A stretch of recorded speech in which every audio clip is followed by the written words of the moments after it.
우리는 3년 전 2017년 11월 15일 오후 2시 39분 기억하시죠? 포항 지진이 일어났던 시간입니다. 너무나 큰 충격이었고 우리는 두려워하고 충격 속에 지진의 공포에 떨었습니다. 당시 지진은 5.4로 2016년 경주 지진에 이어서 두 번째 큰 규모의 지진이었지만 우리나라 역대 가장 많은 피해를 냈던 지진이었습니다. 다행스럽게도 사망자는 발생하지 않았지만 92명의 부상자가 발생되고 무려 5만 7천여 건의 피해가 있었어요. 850억 원의 재산 피해를 냈습니다. 지금 거의 3년이라는 세월이 흘러가고 있지만 여전히 피해 복구가 제대로 이루어지지 않고 많은 분들이 지진 트라우마로 고생하고 있습니다. 저는 그때 교회 제 방에서 목사가 설교를 준비하고 있었는데 갑자기 흔들리는 거예요. 여러분 지진을 겪으면서 어떤 생각을 하셨습니까? 저는 그때 그것을 잊을 수가 없어요. 그때 그 지진을 겪으면서 두 가지 생각을 했습니다. 첫째는 오늘 본문 말씀이 생각이 났습니다. 터가 무너지면 의인이 무엇을 할꼬? 예기치 못한 때에 이 땅의 터가 무너질 때가 있다는 것입니다. 여러분 대한민국에 그것도 이 청정지역 포항에 지진이 일어날 줄 상상이나 하셨습니까? 그런데 예기치 못한 때 지진이 일어났습니다. 불행은 예고편이 없는 거예요. 도적이 밤중에 다 편안히 잠든 뒤에 찾아오듯이 행복했던 우리의 삶의 터전도 갑자기 불행이 찾아오는 거예요. 그러므로 우리의 삶의 터전도 무너지고 건강의 터전도 무너지고 우리의 권력도 명예의 터전도 우리 자녀들도 인간관계도 한순간에 다 무너질 때가 있다는 거예요. 여러분들은 지난 한 주간 지내시면서 어떤 아픔으로 견디셨습니까? 여러분 가운데 남몰래 흐르는 눈물을 가지고 가슴 아파하며 오늘 교회에 오신 분들이 계십니까? 혹 건강이 무너지고 내 삶이 너무너무 힘들어서 오늘 교회에 나오신 분도 계십니까? 기억하십시오. 우리의 삶은 무너질 때가 있다는 거예요. 다음으로 저는 터가 무너졌을 때 무엇보다 생각나는 단어는 겸손이었습니다. 자연은 분명 지진을 통해서 인류에게 겸손하라고 엄중히 경고하고 있습니다.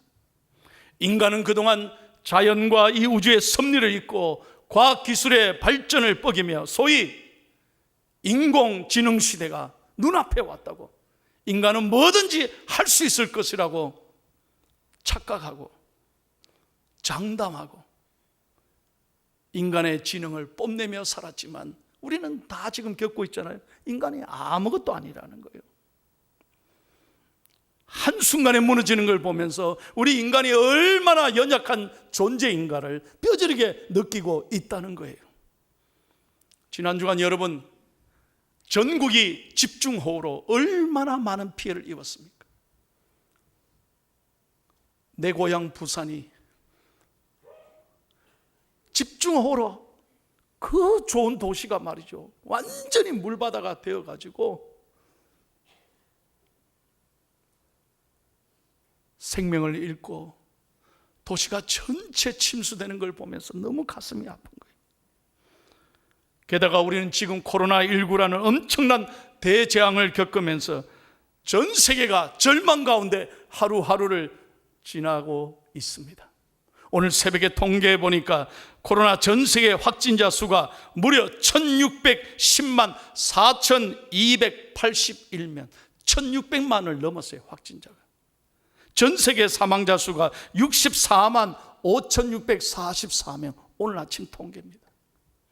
우리나라 확진자 수는 14,092명, 사망자 수가 298명입니다. 사랑하는 여러분, 우리 인간이 이 바이러스 앞에 이렇게 꼼짝 못할 줄 누가 알았겠습니까? 우리 인간들은 아무것도 아닌 것을 깨달아야 합니다. 하나님 앞에 겸손해야 될 줄로 믿습니다. 그리고 하나님 앞에 회개하고 이제는 하나님 앞에 돌아와야 할 줄로 믿습니다. 오직 하나님만이 우리의 기쁨이시고 소망이시기 때문입니다. 어떤 청년이 말이죠, 서울 생활 이제 다 정리하고 시골에 가서 농사를 하고 싶어서 어떤 돈 버는 거 정리해서 시골에 와서 가수원을, 조그마한 가수원을 매입했어요. 그래서 복숭아를 기르는 거예요. 참 열심히 농사해서 이제 눈앞에 복숭아가 주렁주렁 맺히고 이제 그것을 따서 수확해서 파는 일만 남았는데, 간밤에 말이죠, 된 소리가 그냥 치더니 복숭아가 한순간에 그냥 엉망이 되는 거예요. 쫄딱 망했습니다. 복숭아가 다 못 먹게, 팔지도 못하게 한순간에 모든 꿈이 날아가 버린 거예요. 이 청년은 교회 다니는 청년이었습니다. 그래서 그날 교회 나가지 않았어요. 주일날 너무 화가 나고 절망에 갇혀서 교회도 안 나갔어요. 그러니 그 시골 교회 목사님이 이 소식을 듣고 주일 저녁에 신방을 온 거예요. 청년이 목사님을 보자마자 화를 냅니다. 목사님, 저는 앞으로 교회 안 나가겠어요. 이게 뭡니까? 한번 보세요. 우리 하나님이 이런 하나님이십니까? 이렇게 무자비한 하나님이십니까? 어떻게 저렇게 가혹하게 한순간에 이렇게 서리를 내려서 다 엉망으로 만드십니까? 그러니 제가 어떻게 하나님을 사랑할 수 있겠습니까? 나 때리치워 버립니다. 목사님, 저 교회 안 나가요. 그랬더니 목사님이 한참을 생각하더니 그 청년의 손을 잡고 이렇게 말합니다. 물론 자네 마음은 알겠네. 그러나 하나님은 자네 복숭아보다 자네를 더 사랑한다네. 물론 그분은 서리가 내리지 않아야 복숭아가 잘 자란다는 것도 아셔. 하지만 서리 없이는 인간이 훌륭하게 성장할 수 없다는 걸 하나님은 잘 아시네. 하나님은 여전히 자네를 사랑하시고, 하나님은 여전히 이 고통을 주실 때가 있지만 하나님은 여전히 이 고통 가운데 자네가 더 성장하기를 원하신다는 거야. 그러면서 그 청년에게 로마서 8장 28절을 읽어드렸습니다. 우리 다 같이 읽겠습니다. 오늘 우리에게 주시는 하나님의 말씀입니다. 시작. 우리가 알거니와 하나님을 사랑하는 자 곧 그의 뜻대로 부르심을 입은 자들에게는 모든 것이 합력하여 선을 이루느니라. 사랑하는 성도 여러분, 믿으시면 아멘 합시다. 다시 한번 믿으시면 아멘 합시다. 절대로 낙심하지 말라는 거예요. 포기하지 말라는 거예요. 하나님이 때로는 우리의 삶의 터전에 무너질 때가 있지만 하나님은 모든 것을 합력해서 선을 이루시는 하나님이라시는 거예요. 오늘 본문은 다윗의 말씀입니다. 우리가 잘 아는 대로 다윗은 이스라엘의 최고의 구국 공신이었습니다. 골리앗을 때려잡고 나라를 구한 사람입니다. 그래서 사울의 사위가 되었습니다. 사울은 이스라엘의 초대 왕이 아닙니까? 다윗에게 사울은 어마어마한 칭찬과 상급을 내렸어야 함에도 불구하고 시기와 질투 속에 다윗을 죽이려고 한 거예요. 여러분, 이런 일이 어디 있습니까? 얼마나 억울합니까? 그래서 다윗이 졸지에 사위를 죽이려고 하니까, 아니 세상에 장인이 사위를 죽이려고 하니까 10년간을 쫓겨다닙니다. 한번 여러분 상상해 보세요. 그것도 그 나라에 못 있고 다른 나라로 피해 다니면서 무려 10년을 망명생활합니다. 얼마나 억울하겠습니까? 그리고 사울은 추격대를 보내서 사울을 보면 무조건 죽이라고 명령합니다. 여러분 1절 말씀 한번 보세요. 그러니 다윗의 친구들이, 주위 사람들이 다윗에게 뭐라고 말합니까? 다 같이요, 시작. 내가 여호와께 피하였거늘 너희가 내 영혼에게 새같이 내 산으로 도망하라 하면 어찌함인가? 보세요, 주위 사람들이 차라리 산에 도망가서 사세요. 꼭 숨어서 사십시오. 나오면 죽습니다. 다윗에게 전부 다 그렇게 권유하는 거예요. 그러나 여러분, 다윗은 어떻게 했습니까? 오늘 본문 4절 말씀을 다 함께 읽겠습니다. 다윗의 신앙 고백입니다. 시작. 여호와께서는 그의 성전에 계시고 여호와의 보좌는 하늘에 있으며 그의 눈이 인생을 통촉하시고 그의 안목이 그들을 감찰하시는도다. 여러분 믿으시면 아멘 합시다. 잘 보세요. 사람은 다 잊어버리고요, 사람은 내가 무너지면 다 떠나가는 거지만, 그러나 하나님의 눈은 나를 통촉하시고 하나님의 안목이 나를 감찰하시는도다. 이것이 다윗이 승리할 수 있었던 비결입니다. 다윗은 자기를 죽이러 오는 추격대를 보지 않았습니다. 사울을 바라보지 않았습니다. 쫓겨다니는 신세에 갇혀있지 않았습니다. 사울은 눈을 열어, 다윗은 눈을 열어 하나님을 바라봤다는 거예요. 좋으신 아버지 하나님, 지금 그 아버지 하나님은 지금도 우리를 돌보시고 감찰하시는 하나님 아버지인 줄로 믿습니다. 히브리서 13장 5절을 다 같이 읽겠습니다. 시작. 돈을 사랑하지 말고 있는 바를 족한 줄로 알라. 그가 친히 말씀하시기를 내가 결코 너희를 버리지 아니하고 너희를 떠나지 아니하리라 하셨느니. 여러분, 사람은 다 떠나가고 버리지만 하나님은 결코 너를 버리지 아니하신다.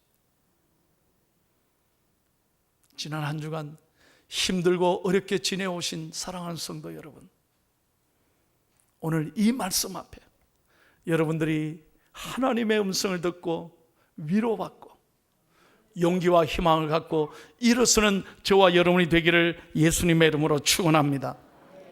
얼마 전 수요일 날요, 우리 교회 김요셉 목사님이 설교를 했어요. 그분의 설교 가운데 이 얘기를 듣고 제가 참 감동을 받았어요. 누구 얘기냐? 정샘물이라는 분의 얘기예요. 이분이요, 저는 잘 몰랐는데 대한민국 연예인들에게 있어서 메이크업 아티스트로는 최고라는 거예요. 그래서 모든 연예인들이 이분에게 가서 다 화장을 이렇게 받는다는 거예요. 그 우리나라 최고의 메이크업 아티스트가 돼요. 정샘물 씨예요. 예? 사진 한번 볼래요? 이분이 유명한 분이래요. 이분에게 화장을 받아야 다 얼굴이 잘 나오는 모양이에요. 그런데 이분이 간증을 했어요. 이분이 초등학교 때까지는요, 집이 잘 살았대요. 근데 중학교 올라가면서 아버지가 사업이 쫄딱 망해요. 하루아침에 다 잃어버린 거예요. 하루아침에 삶의 터전이 무너진 거예요. 그래서 아버지는 그냥 너무너무 낙심에 갇혀 살아있고, 어머니가 자기를 데리고 교회를 간 거예요. 중학교 수업료도 못 내가지고요, 학교 갈 일이 가마득한데 이 딸을 데리고 엄마가 교회를 간 거예요. 그날따라 마침 외국인 선교사가 그 교회에 계시면서 이 딸을 만난 거예요. 그래서 그 사정을 다 듣고 그 선교사님이 이 딸에게 뭐라고 그러냐? 샘물아, 너 기죽지 마. 너 지금 비록 힘들고 어렵지만 너는 하나님이 비교할 수 없을 정도로 반짝반짝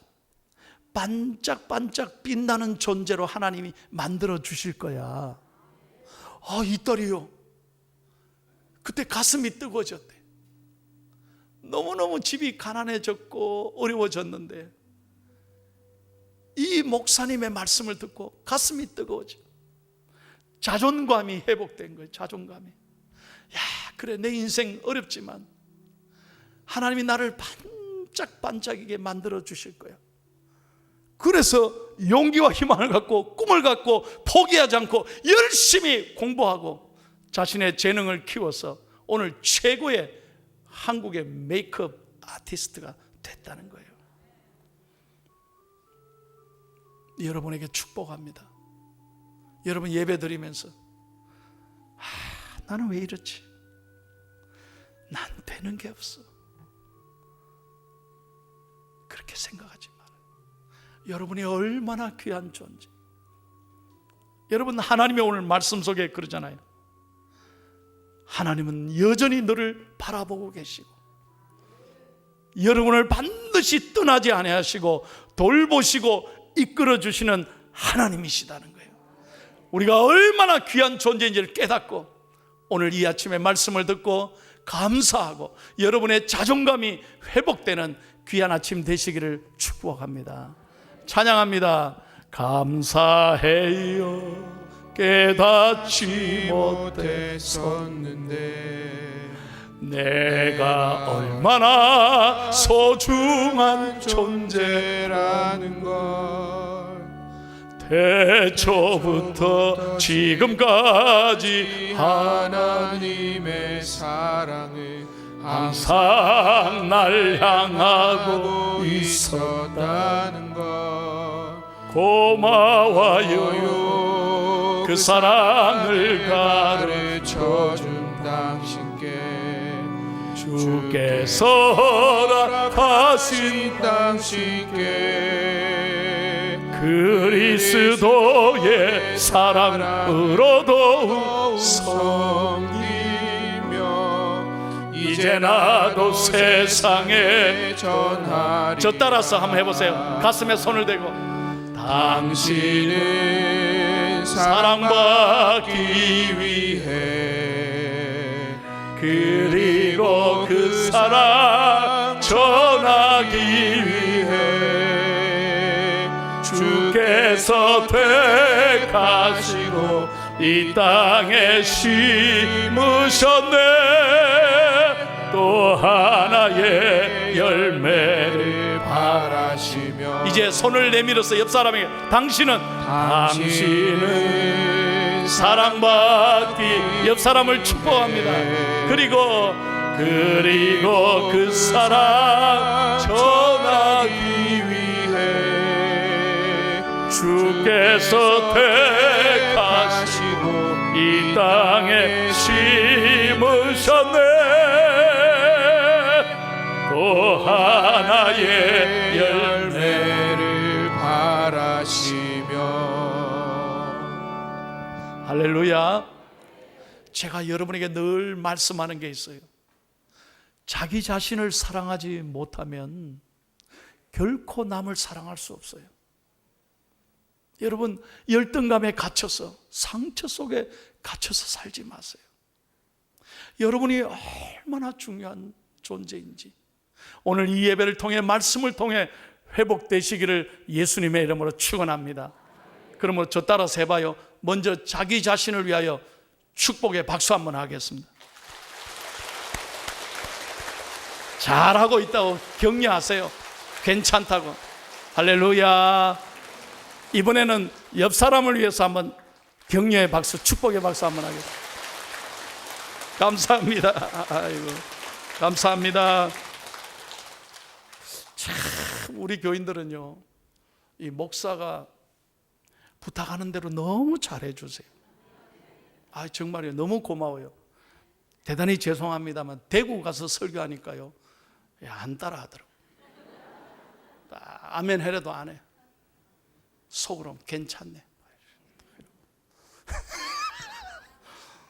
또 충청도가 설교하니까 진짜로 어려워요. 반응이 없어요. 충청도 분 주일날 설교하면요, 수요일쯤 가서 아멘 그런 충청도 분은 마음을 잘 모르겠어요.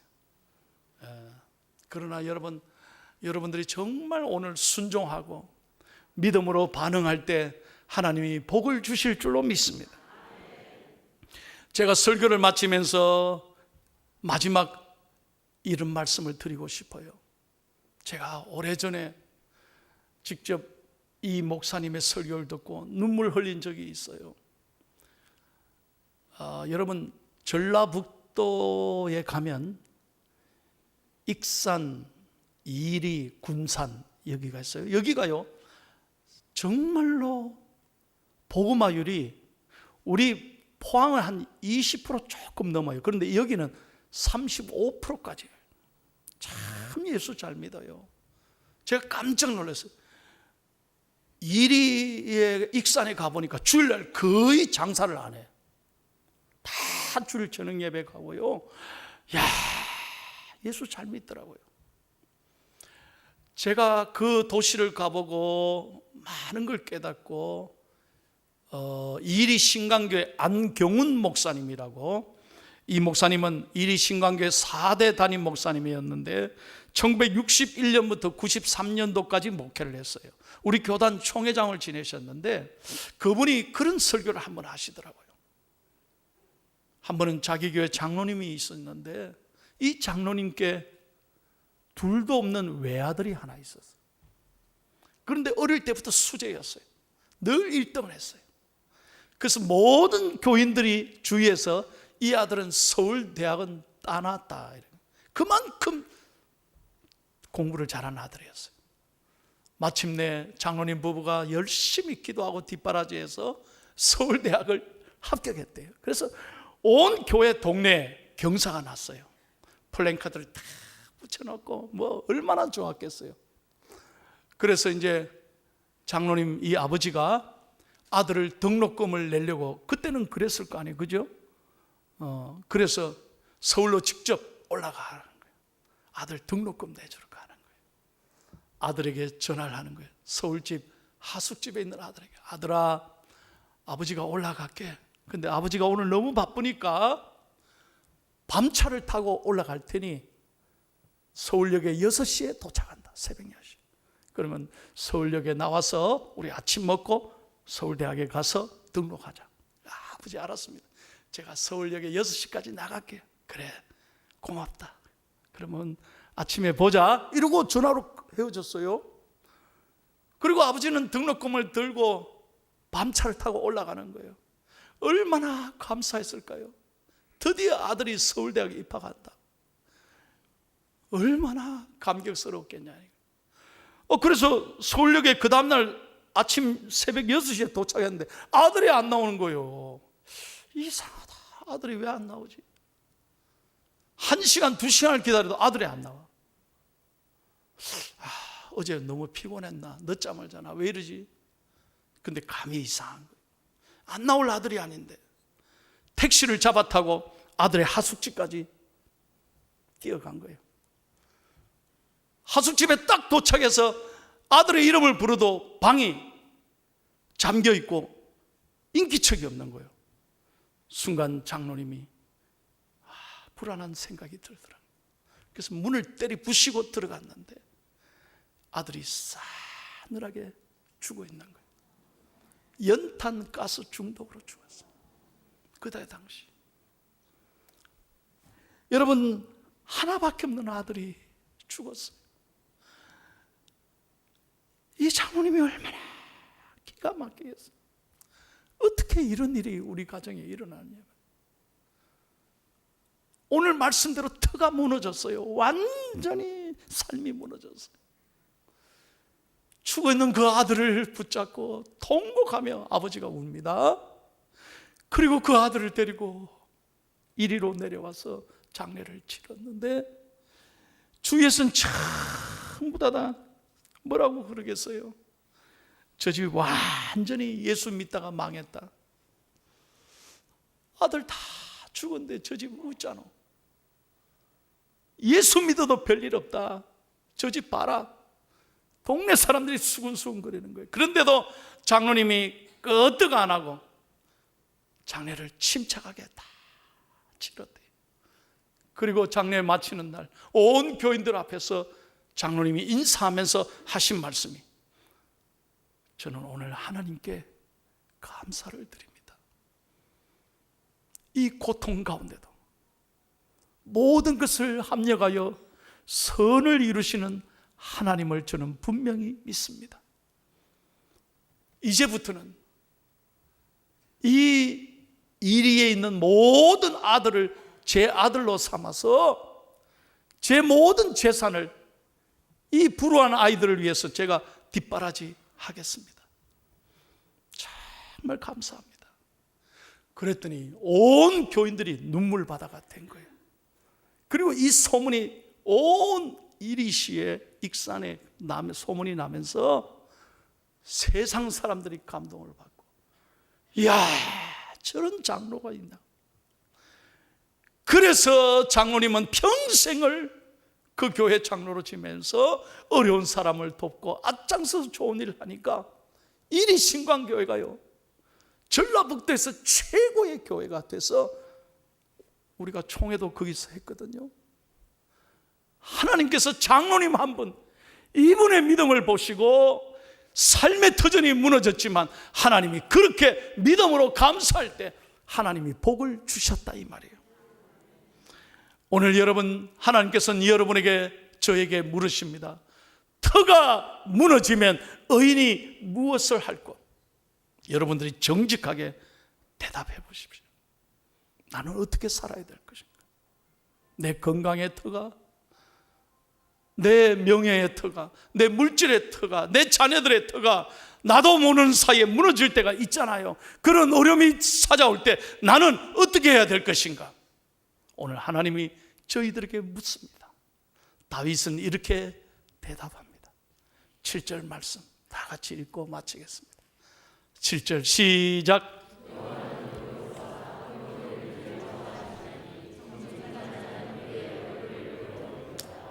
할렐루야. 정직한 자는, 하나님을 사랑하는 자는, 오직 하나님만을 의지하는 자는 그의 얼굴을 배우리다. 사랑하는 여러분, 오늘 여러분 이 예배를 통해 여러분의 믿음의 눈이 열려져서 무너진 틀을, 어려운 상황을, 나를 힘들게 하는 사람을 바라보는 게 아니라 믿음의 눈을 열고 오직 살아계신 하나님을 바라보는 이 거룩한 예배가 되기를 축복합니다.